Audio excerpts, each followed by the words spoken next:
وتعالى في الكتاب المبين وأصدق الصادقين وقوله الحق.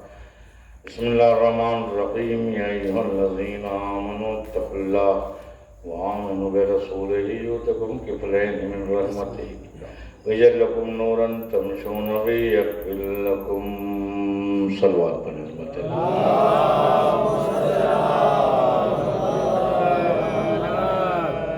سعادت و برکت کی خاطر ترجمہ کرتا ہوں. ارشاد والی الوجود ہے کہ اللہ پر ایمان لانے والوں تقوی الہی اختیار کرو.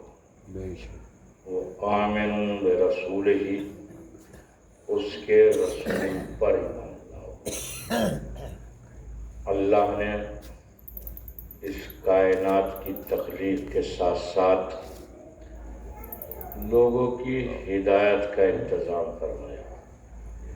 انتظام اس لیے فرمایا کہ یہ اس کی سب سے اچھی مخلوق نار جہنم کا شکار نہ ہونے پائے. لذا اس نے اول حضرت آدم کو بھیجا اور سب سے آخر میں حضرت خاتم. ایک زمانہ تھا کہ جب ظلم و جور کی سیاہ آندھیاں چل رہی تھیں، جہالت چار سو اپنے پیر پسارے تھی، ظلم و تشدد ہر طرف خیمہ زن تھا. یہ درندہ صفت انسان انسانیت پہ ظلم کر رہا تھا، اس کے دامن کو تار تار کر رہا تھا. انسانیت بلک رہی تھی، سسک رہی تھی کہ انسانیت کی آواز باب اجابت سے ٹکرائی. لب قدرت پر مسکراہٹ آئی. کہا انسانیت گھبرانا نہیں، ایسے انسان کامل کو بھیجوں گا جو تیرے لیے نہیں کائنات کے ذرے ذرے کے لیے رحمت ہوگا. حجب نور مبین عرش سے فرش پر آیا اور آمنہ کی آغوش میں اس نے اپنی آنکھوں کو کھولا تو فارس کا آتش کدہ بجھ گیا. خسر کسریٰ کے 14 کنگورے ٹوٹ کر گر پڑے. جہالت نے اپنے خیموں کو اکھاڑنا شروع کیا. ظلم و جور و تشدد کے قافلے سمٹنے لگے. عدل و انصاف کا چرچا ہونے لگا. حق و حقانیت کی باتیں ہونے لگی. سنگریزے اس کے ہاتھ پہ کلمہ پڑھنے لگے. اب سایہ کیے ہوئے اس کے ساتھ ساتھ چلنے لگے. اب سایہ کیے ہوئے ساتھ ساتھ چلنے لگے. جس ماحول میں تصور خدا ممکن نہ تھا وہاں الوہیت کی صدائیں بلند ہونے لگیں. ایک صلوات پر حضرت محمد و آل محمد پر. جتنے بھی نبی آئے ہیں تاریخ دیکھ لینا، ہر ایک نبی کے زمانے میں کچھ نہ کچھ تمدن باقی تھا. رمق تمدن ہی ہو مگر وہ باقی تھا، کچھ نہ کچھ اخلاقیات باقی تھے. لیکن سرکار مدینہ کے حوالے جو علاقہ کیا گیا تھا وہ انتہائی سنگلاخ تھا. وہ علاقہ اپجاؤ نہ تھا، اس میں نمو کی صلاحیت نہ تھی. یہ تو نبی کی محنت و مشقت تھی کہ نبی نے اپنی محنت سے اس سنگلاخ وادی کو گلزار کی طرح بنا دیا. نبی دیکھو، نبی جس زمانے میں آئے، تھوڑی توجہ، اس زمانے میں نہ مذہب نام کی کوئی چیز تھی، نہ مروت نام کی کوئی چیز تھی، نہ محبت نام کی کوئی چیز تھی. یہ تینوں چیزیں جو بنیادیں انسانیت ہیں یہ سب کی سب بے جان تھیں. میں دلیل عرض کرتا ہوں، مروت نام کی کوئی شے نہ تھی، اس لیے کہ مسافروں کو لوٹ لیا کرتے تھے. جو مسافروں کو لوٹ لے کیا اس کے ہاں بھی مروت پائی جا سکتی ہے. مذہب نام کی کوئی چیز نہ تھی، اس لیے کہ جسے یہ بناتے تھے وقت ضرورت اسی کو کھا لیتے تھے. جسے معبود بناتے تھے وقت پڑا بھوک لگی اسی کو کھا لیتے تھے۔ اس کا مطلب ہے مذہب نام کی بھی کوئی چیز نہ تھی، مروت نام کی کوئی چیز نہ تھی، مذہب نام کی کوئی چیز نہ تھی، محبت نام کی بھی کوئی چیز نہ تھی، اس لیے کہ یہ اپنے جگر کے ٹکڑوں کو زندہ دفنا دیا کرتے تھے۔ یہ 7 بیٹیوں کو دفن کرنے کے بعد محفل میں بیٹھ کے بڑے فخر سے کہتے تھے کہ میں نے اپنی 7 بیٹیوں کو دفن کیا، لیکن ان کی آہوں اور کڑاہوں سے میرا دل نہ پسیجا۔ عزیزانو، جس ماحول میں بیٹیاں دفنائی جا رہی ہوں، اگر اس ماحول میں کوئی باپ اپنی بیٹی کی تعظیم کے لیے کھڑا ہو جائے، سلمان پڑھے محمد والے محمد کا، تو نہ اس معاشرے میں مربت تھی، نہ اس معاشرے میں محبت تھی، نہ اس معاشرے میں دین تھا۔ نبی کریم کی محنتوں سے یہ بے رنگ معاشرہ، یہ بے روح معاشرہ، نبی کی تعلیمات کا اثر یہ ہوا کہ قافلوں کو لوٹنے والے اپنی کمائی ہوئی دولت سے زکوٰۃ نکالنے لگے۔ نبی نے جب محفل سجائی تھی اور اس میں یہ کہا تھا کہ دیکھو، جو بھی میری نصرت کا وعدہ کرے گا وہ میرا جانشین ہوگا، میرا خلیفہ ہوگا۔ تم ایک مرتبہ آؤ تو یہاں، میری بات پہ غور تو کرو، تم اس منزل پہ پہنچ جاؤ گے، اس منزل پہ پہنچ جاؤ گے کہ نعمتیں تمہارے قدم چومنے لگیں گی، رفتیں تمہارے قدموں میں ہوں گی، تمہارے راہوں میں ہوں گی۔ بہت توجہ سے تبیدان، یہ ساری نعمتیں، ان سے تمہارا دامن بھر جائے گا، کنکریاں کلمہ پڑھنے لگے گی، سارے زمانے میں تمہارا چرچا ہوگا۔ انہوں نے ایک دوسرے کی طرف دیکھا اور کہا، سن رہے ہو ان کی باتیں؟ یہ تہی دست انسان، یہ تہی دست انسان جس کے سر پہ باپ تک کا سایہ نہیں ہے، اور انتہا یہ ہے کہ خود اس کا سایہ نہیں ہے۔ کیسے بھائی میں پڑھ سکتا ہوں؟ توجہ کر رہے ہو آپ نا؟ ایسے سے لوگ تو کہاں پڑھ پاؤں گا؟ یہ خود ایسا انسان کہ اس کا اپنا سایہ نہیں ہے، اتنا بے سایہ انسان کہہ رہا ہے کہ کیسر و کسریٰ کی حکومتیں فرما بردار ہو جائیں گی، انگریز تمہارے ہاتھ پہ کلمہ پڑھنے لگیں گے، لذائے مسکرانے لگے۔ انہیں کیا معلوم تھا کہ جب یہ اپنے خزانے کو کھولے گا اور بانٹنا شروع کرے گا تو کسی کو ابو ذر بنائے گا، کسی کو سلمان بنائے گا، کسی کو کل ایمان بنائے گا۔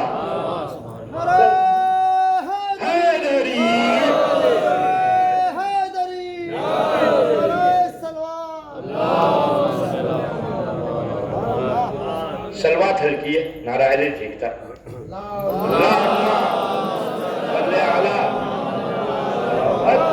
محمد للا کوئی بھی نہ تھا جو نصرت نبی کا وعدہ کرتا۔ ہاں، اس وقت چشم فلک نے یہ دیکھا کہ 11 یا 13 سال کا بچہ وہ پنجوں کے بل کھڑے ہو کے کہتا ہے، انا ناصر یا رسول اللہ، اے اللہ کے رسول، میں مددگار ہوں تیرا، میں ناصر ہوں تیرا۔ توجہ کر رہے نہیں؟ اس نے کیا کہا؟ اے محمد میں تیرا ناصر ہوں، یہ کہا ہے رسول میں تیرا ناصر ہوں، کہا یہ کہ رسول میں تیرا ناصر ہوں، یہ نہیں کہا محمد میں تیرا ناصر ہوں۔ اگر محمد کہہ کے علی نصرت کا وعدہ کرتے تو یہ وعدہ نصرت ذات محمد تک محدود رہتا۔ رسول کہہ کے وعدہ کیا، یعنی جب تک تیری رسالت رہے گی، جب تک میری نصرت رہے گی۔ سلوات پڑھیں گے محمد والے محمد پر۔ بس جیسے ہی نبی کریم نے الوہیت کا اعلان کیا تو وہ لوگ جو سینے سے لگاتے تھے ان تک کے تیور بگڑ گئے۔ آپ بھی دیکھو کہ پورے اس مکے کی سرزمین پر وہ کون تھا جو وارث مصطفیٰ تھا؟ وہ کون تھا جو کفیل مصطفیٰ تھا؟ میں نے جملہ اس لیے عرض کیا ہے کہ آپ سوچو، دیکھو، تلاش کرو، تاریخ میں نام ڈھونڈو کہ وہ کون تھا کہ جو اس پرہول ماحول میں نبی کی حفاظت کر رہا تھا، نبی کی کفالت کر رہا تھا۔ کہنا یہ چاہتا ہوں کہ جو کفیل مصطفیٰ تھا اس کی فضیلت کیا نبی سے کم ہوگی؟ نہیں، جملہ پلٹ کے کہتا ہوں، جو کفیل اور محافظ مصطفیٰ تھا اس کی کفالت کہاں تک ہوگی، اس کی حفاظت کہاں تک ہوگی؟ جہاں جہاں تک مصطفیٰ کی نبوت ہوگی وہاں وہاں تک اس کی کفالت و حفاظت ہوگی. محسوس کر لیا جملہ آپ نے؟ سلوات پڑھیں محمد و آل محمد پر.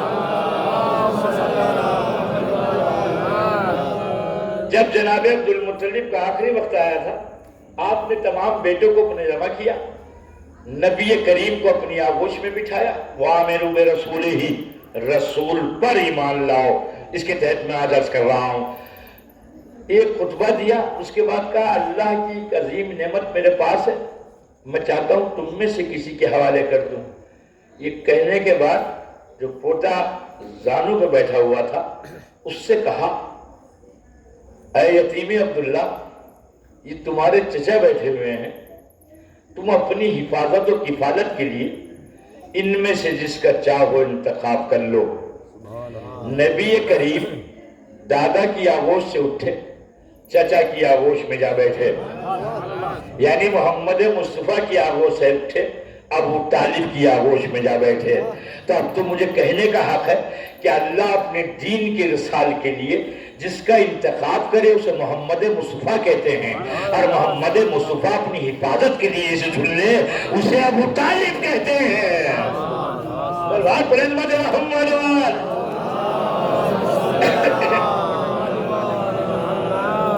کہا چلو بیٹا ہمارے گھر چلو، ہم تمہیں پروان چڑھائیں گے، ہم تمہیں پالیں گے، ہم تمہاری حفاظت کریں گے. ہم نے تاریخ کے جھروکے سے یہ منظر دیکھا ہے کہ جب موسیٰ کی ولادت کا وقت قریب آیا تھا اور فرعون تلاش موسیٰ میں تھا، تو مادر موسیٰ نے ایک صندوق بنوا کے اس میں موسیٰ کو رکھ کے دریائے نیل کی موجوں کے حوالے کر دیا تھا. دریائے نیل کی موجوں نے کچھ ہو کے اس صندوق کے بار کو اٹھایا تھا، جانتی تھی کہ نبی خدا کا بار ہے. ادھر انتظام قدرت کے تحت فرعون لب اسرائیل آیا ہوا تھا، اس نے ایک صندوق کو بڑھتے ہوئے دیکھا، دل میں خیال آیا اسے میں نکال لوں. جب صندوق قریب آیا اس نے اپنا ہاتھ بڑھایا، جیسے ہاتھ بڑھایا صندوق پیچھے ہٹ گیا. اس نے اپنا ہاتھ کھینچا، صندوق پھر آگے بڑھنے لگا. اس نے ہاتھ آگے بڑھایا، صندوق پھر پیچھے ہٹ گیا. اس نے ہاتھ کھینچا، صندوق آگے بڑھ گیا. کیا موسیٰ کو یہ گوارا نہ ہوا؟ جملہ پڑھ دوں یا پہنچ گیا ذہن تک؟ موسیٰ کو یہ گوارا نہ ہوا کہ کوئی مشرک اس صندوق کو ہاتھ لگائے جس میں موسیٰ ہیں. تو موسیٰ تو یہ گوارا کرتے نہیں ہیں کہ کوئی مشرک خود موسیٰ کو نہیں، اس صندوق کو ہاتھ لگائے جس میں موسیٰ ہیں. تو فخر موسیٰ نے یہ کیسے گوارا کر لیا کہ وہ کوئی کافر گوشت میں اٹھائے بھی، بستر پر لٹائے بھی، ساتھ میں کھلائے بھی. چل بات پڑھیں محمد و آل محمد پر.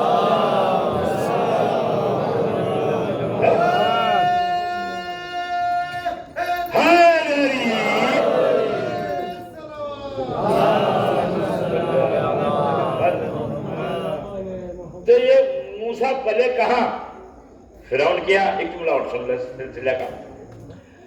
اور جیسے ہی موسیٰ نے اعلان توحید کیا، فرعون نے بگڑ کے کہا موسیٰ ہمارے ہی دسترخوان پہ کھا کے جوان ہوئے ہو، ہمارے ہی دسترخوان پہ کھا کے جوان ہوئے ہو اور ہماری خلاف بول رہے ہو. یہاں سے شرک کا مزاج معلوم ہوا کہ اگر وہ کھلاتا ہے تو جتاتا ہے، اگر کھلاتا ہے تو جتاتا ہے. تو اگر ابو طالب کا بھی مسلک یہ نہیں تھا، نعوذ باللہ شرک تھا، تو جیسی نبی کریم نے اللہ کی وحدانیت کا اعلان کیا تھا ویسی کہنا چاہیے تھا ہماری دسترخوان پہ کھا کے جوان ہوئے ہو، ہماری خلاف بول رہے ہو. لیکن وہاں فرعون قتل موسیٰ کو اتر آیا تھا، یہاں ابو طالب نے کہا جو جی چاہے وہ کہو، کس کی مجال ہے کہ تمہاری طرح سلوات محمد محمد والے محمد پر. جو کر رہے ہیں ارے ایک مسئلہ اور ہے، یہ بھی بڑی حساس سی بات ہے، اگر کوئی صاحب متفق نہ ہو تو مجھ سے معلوم کریں. یہ جناب موسیٰ کو پلانے کے لیے چونکہ نومولود تھے لہذا انتظام کیا گیا کہ عورتیں لائی گئی، مگر تاریخ پڑھ لیجیے، قرآن پڑھ لیجیے. موسیٰ نے کسی کا دودھ پیا ہی یا پیا؟ کسی کا بھی نہیں پیا. قرآن کہتا ہے کہ چونکہ دودھ پلانے والی عورتیں مشرک تھیں، اس لیے یہ ہو ہی نہیں سکتا تھا کہ موسیٰ ان کا دودھ پئیں۔ جب مادر موسیٰ آئی ہیں تو آپ نے دودھ پیا ہے، تو موسیٰ تو کسی مشرک عورت کا دودھ پیتے نہیں، تو جو فخر موسیٰ ہے، یہاں سے کہنا کیا چاہتا ہوں،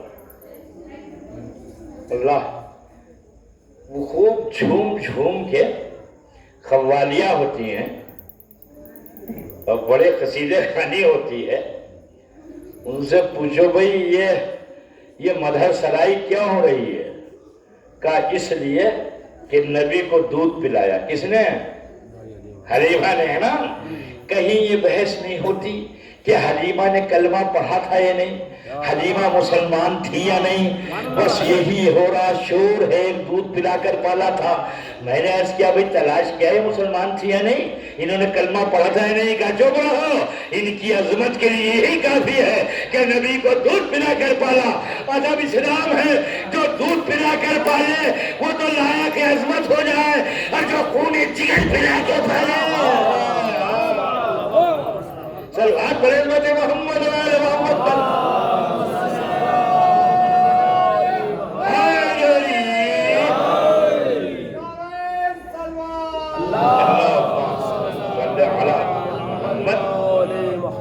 تو لے آئے جناب ابو طالب، ہم پروان چڑھائیں گے تمہیں، ہم پالیں گے تمہیں، ٹھیک ہے، ہم تمہاری حفاظت کریں گے، ہم تمہاری کفالت کریں گے۔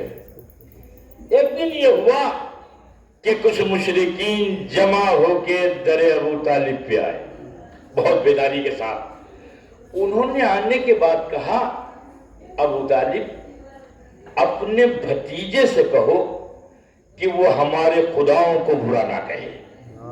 سن لے جملہ آپ نے کیا کہا انہوں نے آ کے؟ یہ کہہ دو کہ وہ ہمارے کس کے خداؤں کو؟ ہاں اپنے ہے نا، وہ کہتے ہمارے خداؤں کو برا نہ کہے۔ اگر دونوں کا مسلک ایک تھا اور یہ آنے والے اور ابو طالب اگر یہ مواحد نہ تھے تو انہیں کہنا یہ چاہیے تھا ابو طالب خبر بھی ہے، کچھ اطلاع بھی ہے، جسے پال رہے ہو وہ تمہارے خداؤں کو برا کہتا ہے، مگر یہ نہیں کہا کہ تمہارے خداؤں کو برا کہتا ہے، کہا یہ ہمارے خداؤں کو برا کہتا ہے۔ جملے کی کوئی دلیل نہ پوچھے، یہ آنے والے بڑے ایماندار تھے، یہ آنے والے بڑے ایماندار تھے، یہ انہوں نے یہ کہہ کہ ابو طالب تمہارا بھتیجا ہمارے خداؤں کو برا کہتا ہے، یہ ثابت کر دیا کہ ابو طالب کا خدا کوئی اور ہے اور ہمارے خدا کوئی ہے۔ سلوات پر عظمت محمد و آل محمد۔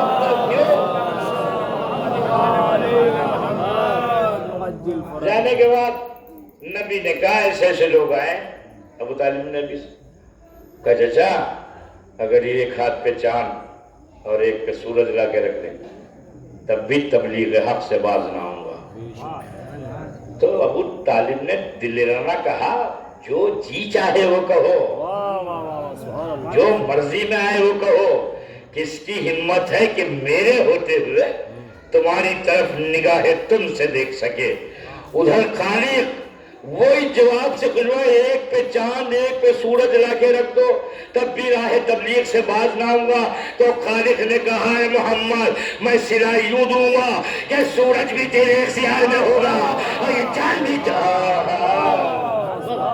بس الوحد بلندون محمد و آل محمد پر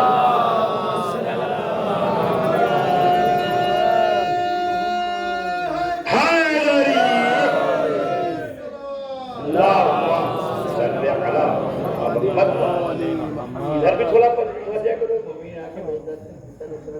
تھوڑا سا پر بھائی پچ جائے تو کیا رہے، جب روزی بیٹھتے ہیں ادھر رہتے ہیں تو ذرا سا ہے نا ادھر بھی فرش پچھا جائے تاکہ وہ بھی فرش پہ ہو جائے۔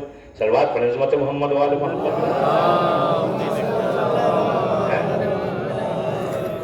اب نبی پلٹے رہے، پروان چڑھتے رہے۔ چار مصرے پڑھتا ہوں، اب تو پتہ نہیں کیا کیا کہتے ہیں۔ کیسا پاکیزہ ہے ایمان ابو طالب کا، کیسا پاکیزہ ہے ایمان ابو طالب کا، لفظ ایمان ہے احسان، لفظ ایمان ہے احسان ابو طالب کا، بے طہارت نہ چھوئے کوئی، کوئی نام نہ لے، بے طہارت نہ چھوئے کوئی، کوئی نام نہ لے، 14 پاروں کا ہے قرآن ابو طالب۔ سلوات پڑھیں محمد و آل محمد پر، 14 پاروں کا ہے قرآن ابو طالب کا۔ ایک دن ایسا ہوا کہ مغرب کا وقت ہونے کو تھا اور نبی تشریف بیت الشرف میں نہ لائے۔ سنیے عزیزوں، ہم کسی کی یوں تعریف کوئی کرتے ہیں، حق ہے تو کہتے ہیں، حق ہے تو کہتے ہیں، چونکہ ہمارا مذہب اور ہماری عقل یہ تو کہتی نہیں ہے کہ صاحب یہ جو ہے بیچارہ ابو سفیان یہ تو مسلمان ہے، ٹھیک، کون؟ ابو سفیان۔ اور حدیث ہے کہ ابو سفیان کا اسلام مسلمانوں کے لیے آئینہ ہے، آئینہ، یعنی اتنا عظیم اس کا اسلام ہے، ٹھیک۔ ابو طالب کی بات ہے کہ انہوں نے کلمہ نہیں پڑھا تھا، عجیب بات ہے، جو رسول کو ستاتا رہا، جنگیں لڑتا رہا، ٹھیک ہے نا، حملہ آور ہوتا رہا، وہ تو اتنا عظیم مسلمان ہو گیا، اور جو پروان چلاتا رہا، جو پروان چلاتا رہا، میں نے سوچا آخر کیا احسان کیا ہے ابو سفیان کا جو مسلمان ہے، اور ابو طالب سے قطع کیا ہو گئی کہ انہوں نے کلمہ نہیں پڑھا تھا، یہ مشرک تھے۔ تو میری سمجھ میں تو ایک ہی بات آئی، ضروری نہیں ہے کہ آپ اتفاق کریں، میں عرض کرتا ہوں بھئی میں نے دیکھا کہ ابو سفیان نے تحریک اسلام کو معاویہ جیسا بیٹا دیا اور یزید جیسا پوتا دیا، یزید جیسا پوتا دیا، مسلمان ہو گیا، اور ابو طالب نے تحریک اسلام کو علی جیسا بیٹا دیا اور حسین جیسا پوتا۔ صلوات پڑھیں محمد و آل محمد پر۔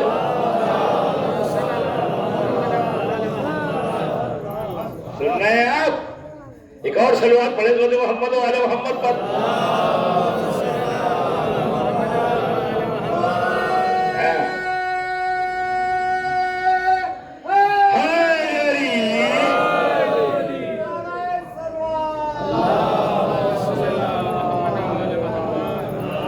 جب نہ آئے تو بنی ہاشم کے جوانوں کو بلایا اور کہا دیکھو اسلحہ خانے سے تیر دھار خنجر نکال لو اور اپنی اپنی آستینوں میں چھپا لو۔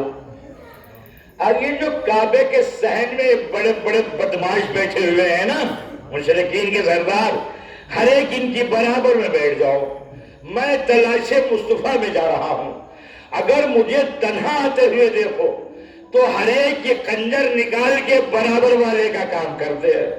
یہ کہہ کے نبی ابو طالب چلے گئے، پہاڑ پہ پہنچے، وہاں سے حارثہ مل گئے، کہا تم نے کیا میرے بھتیجے کو دیکھا ہے؟ کہا ہاں، ادھر دامنے کوہ میں بیٹھے ہوئے وہ اللہ کی عبادت کر رہے ہیں۔ ابو طالب پہنچے، نبی کو اٹھایا، ساتھ لے کے چلے، بیٹا جی گھبرا رہا تھا، مغرب کا وقت ہونے والا تھا، تم اب تک نہیں آئے تھے۔ اب جب آئے وہاں جہاں یہ بنی ہاشم کے جوان سہنے خانہ کعبہ میں ہر ایک کے شکار کی تلاش میں بیٹھے ہوئے تھے، تو ایک مرتبہ ابو طالب نے کہا انہیں نکال کے اور دکھا دو کیا سینوں میں چھپا کیا رکھا ہے۔ اب ہر ایک نے خنجر نکالا، ان کا ابو طالب یہ کیا کہ اس کا مطلب یہ ہے کہ اگر میرے بھتیجے کو کوئی گدن پہنچی تو تم میں سے کوئی زندہ نہیں رہا۔ اور جاتے وقت والوں نے کیا کہا تھا؟ ایک بلندی میں پہنچے تھے، کہا اے مکہ اگر مغرب ہوتے ہوتے میرا بھتیجا واپس نہ آیا تو ان گھروں سے جن سے دف کی آوازیں آ رہی ہیں ان سے نوح و ماتم کی آوازیں آئیں گی۔ آپ بتاؤ یہ تنہا آدمی کا ایک اعلان تھا پورے شہر کے خلاف، یہ نہ تھا یہ عظمت، یہ جرأت؟ تو جس نے یوں پروان چڑھایا اس پر تم نے شرک کا الزام لگایا، اور جو نبی کو ستاتے رہے، ٹھیک ہے نا، اغیار، تانا زنی، ہر طریقے سے اذیت، انہیں آپ گلے سے لگاتے رہے۔ ایک صلوات پڑھیں محمد و آل محمد پر۔ اس سے بلند آواز میں صلوات پڑھیں محمد و آل محمد۔ اب جی سنانے جا رہا ہوں، آپ سنیے اسے. آپ یہ بتاؤ کہ مرسل اعظم مکہ میں کتنے دنوں رہے اعلان کے بعد؟ 23 سال. ٹھیک. مدینہ میں کتنے سال رہے؟ 10 سال. صحیح ہے نا؟ 23 سال کی زندگی یہ مکے کی ہے اور یہ 10 سال کی زندگی مدینے کی. مجھے یہ بتاؤ کہ جنگیں زیادہ کہاں ہوئی، مکے کی زندگی میں یا مدینے کی زندگی میں؟ کہاں ہوئی یہ جنگیں؟ مکے میں تو کوئی جنگ ہی نہیں ہے. ٹھیک ہے نا؟ جتنی جنگیں ہیں وہ مدنی زندگی میں. ٹھیک. بدر مدنی زندگی میں، احد مدنی زندگی میں، خیبر و خندق مدنی زندگی میں. تو سب سے پہلی جنگ کون سی ہوئی تھی؟ بدر. تو یہ بدر والے کہاں سے آئے تھے؟ کہاں سے آئے؟ مکہ سے. احد والے کہاں سے آئے تھے؟ مکہ سے. ان سے پوچھو کہ آج کل جب تمہارے درمیان میں نبی موجود تھے تب سے تو تم سے کچھ ہو نہ سکا، اور جب نبی مسافرت کر کے مدینہ آ گئے تو تم مدینے پہ الغار کر رہے ہو. دیکھو وہی قتل کر دیتے مکہ میں تو آسان رہتا، مدینے میں تو دشواری ہے، چونکہ اب تو نبی کے چاہنے والے بھی پیدا ہو گئے، کلمہ پڑھنے والے بھی پیدا ہو گئے. توجہ کر رہے ہیں نہیں؟ مگر وہاں یہ تم نے حملہ نہیں کیا. یہاں کبھی بدر کی شکل میں، کبھی احد کی شکل میں، کبھی چلے آ رہے ہو. کہا خاموش رہو، خاموش رہو. وہاں ہم کر ہی نہیں سکتے تھے. کہا کیوں نہیں کر سکتے تھے؟ کہا اس لیے کہ مکے کی زندگی میں ابو طالب زندہ تھے. مکے کی زندگی میں ابو طالب زندہ تھے. تو اب مجھے کہنے دیجئے کہ ہیبت لشکر اسلام ایک طرف، ہیبت ابو طالب ایک طرف، شجاعت لشکر اسلام ایک طرف، شجاعت ابو طالب ایک طرف، نصرت لشکر اسلام ایک طرف، نصرت ابو طالب ایک طرف، حفاظت لشکر اسلام ایک طرف، حفاظت ابو طالب. صلوات پر حضرت محمد و آل محمد پر.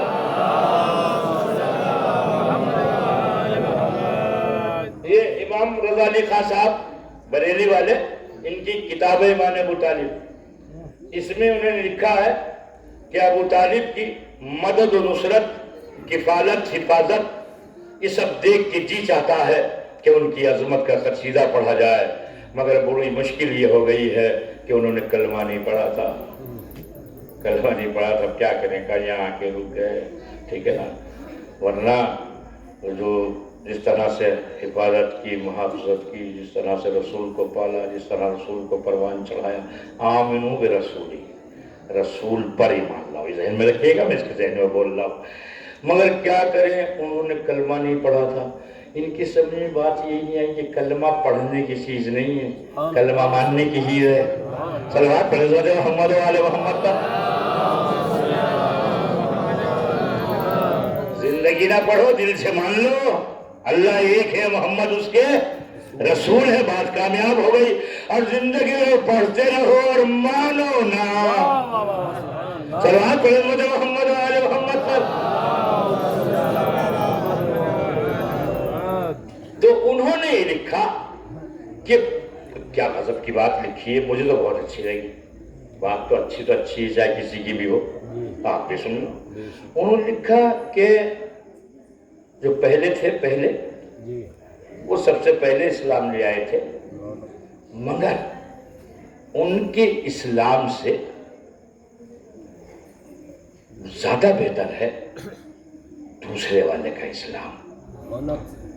اس لیے کہ پہلے ان کا بھی لائق قدر ہے، کیونکہ وہ اس وقت انہوں نے کلمہ پڑھ لیا تھا جب اسلام غربت کی راہوں سے گزر رہا تھا. مطلب وہی بڑھیا تھے، اچھے تھے، مگر دوسرے زیادہ اچھے تھے.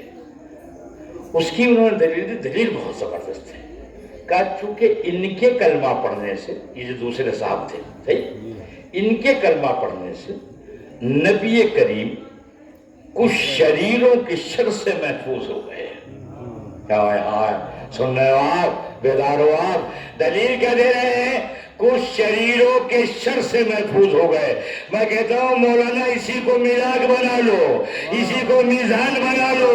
ارے جس کی وجہ سے نبی محفوظ ہو جائے اس کا ایمان لایا کہ عظمت ہے.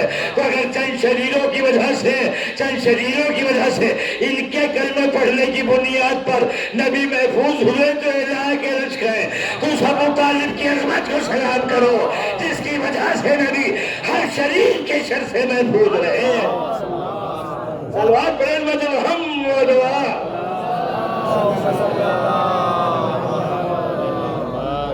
تو یہ سارے کا سارا دین نتیجتاً ابو طالب کی دین ہے.